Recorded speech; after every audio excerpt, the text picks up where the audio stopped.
Welcome back to the channel. In this video, I will show you how to comment on Waze reports and why commenting is important. Waze is a community-based app, and comments help other drivers understand real road conditions better. First, open the Waze app and look at the map screen. When you see a report like an accident, police, road closure, or hazard, tap on that report icon. A small information panel will open from the bottom. In some reports, you will see an option to add comments or updates. If available, tap on it and type a short, clear message. For example, you can say "accident cleared," or "police moved," or "road open now."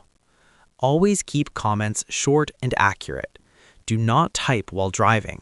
Only comment when you are stopped or using voice input. Your comments help Waze verify reports faster.